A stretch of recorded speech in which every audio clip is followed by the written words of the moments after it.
Welcome back to American Sunrise. I'm Bo Davidson. It's time now to drain the swamp, and this morning we are flushing out the swamp monsters of the Kennedy Center. Tonight is the opening night of Les Misérables, and President Trump, First Lady Melania Trump, Vice President J.D. Vance, and Second Lady Usha Vance are all expected to attend. Now, Trump is a big fan of the musical, using Les Mis songs at campaign rallies.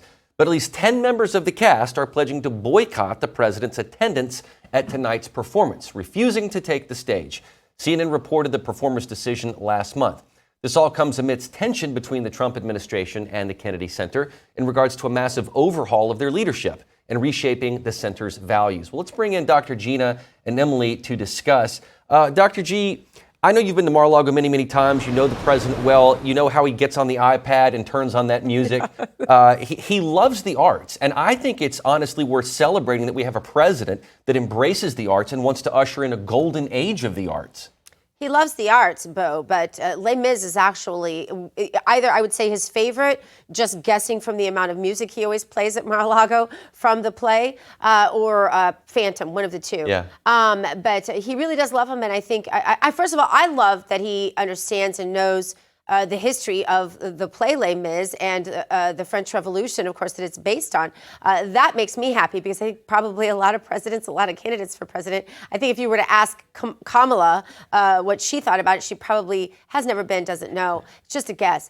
But how unprofessional, Bo. We all had to sit here for 4 years talking about an administration who was there hostily, who was there unfairly, who stole an election, who was trading our government off to foreign nations and imperiling all of our families and us. And we had to sit here every single day and talk about it. Never once did it enter, I would venture to say, any of our minds, I don't know, I don't mean to speak for you two, but you can speak for yourselves, never entered our minds to walk off set because we had to do our jobs, right?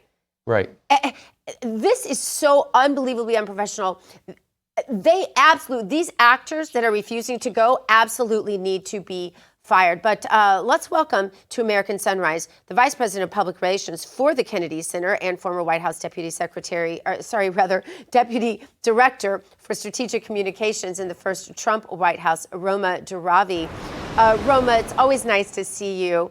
I just can't believe it. You know, I've acted my entire life. I've done all sorts of musicals. Never once didn't think of going on stage because of who was in the audience. Never once thought of not going on camera because have you ever one day considered not doing your job because you had to talk about or perform in a situation with someone there that you didn't agree with?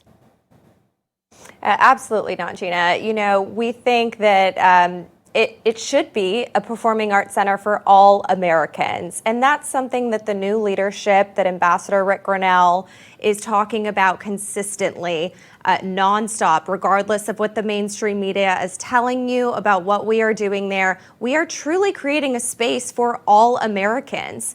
It's a fact that Republicans have not been welcome at the Institution for the Arts. And so now with President Trump as the new chairman, you're seeing a different variety of programming that truly is what the American people want to see.